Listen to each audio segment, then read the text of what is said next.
Merci, Monsieur le Amélia, Président. allez-y. Merci, Monsieur le Président.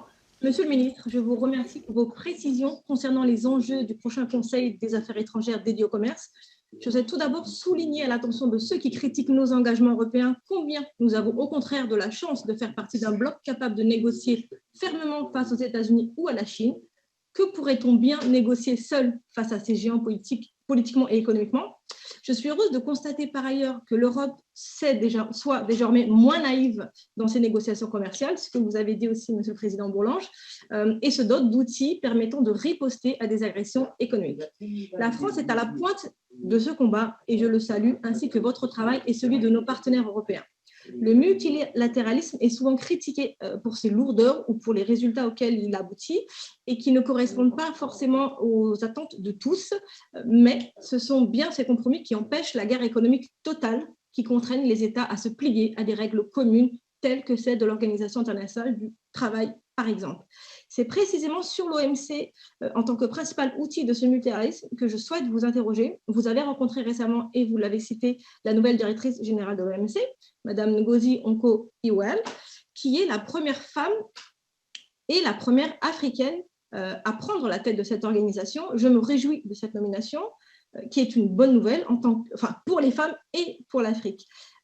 C'est quelqu'un qui a un parcours absolument brillant, qui s'est battue contre la corruption dans son pays lorsqu'elle était ministre et qui est une experte sur la question des brevets sur les vaccins. Un sujet qui est d'une brûlante actualité, vous l'avez aussi souligné. Sa nomination suscite de l'espoir. L'un des enjeux de son mandat est celui de la résolution de la crise qui paralyse l'instance d'appel de l'organe de règlement des différends, bloqué depuis des mois par les États-Unis. De manière générale, si les défis sont nombreux pour l'OMC, c'est surtout la question des réformes globales de cette organisation qui se pose.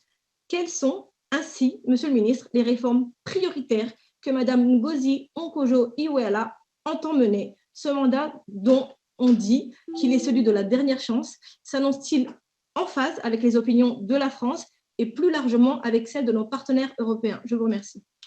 L'OMC, clairement, nous sommes convaincus qu'il y a des enjeux globaux dont les réponses doivent être globales et multilatérales.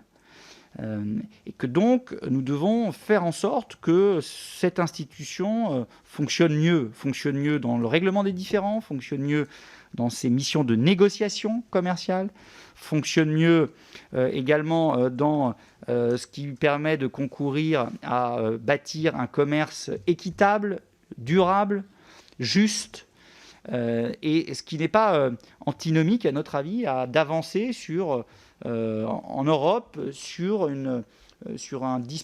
des dispositifs qui nous permettent d'assurer la protection de nos entreprises et de mieux satisfaire, dans les relations avec nos partenaires, nos préoccupations en matière de développement durable dans leur diversité. Et je crois il faut que nous agissions sur les deux niveaux, si je puis dire.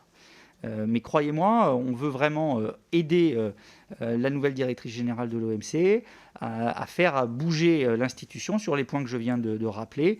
Sur les négociations, par exemple, on veut que d'ici à la MC12 de la fin d'année, nous puissions avoir un accord sur la pêche illégale.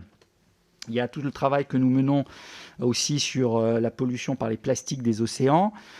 Bref, on a des choses à faire, à obtenir au niveau de l'OMC et nous devons vraiment mobiliser beaucoup d'énergie pour que l'échelon multilatéral soit un échelon qui refonctionne beaucoup mieux.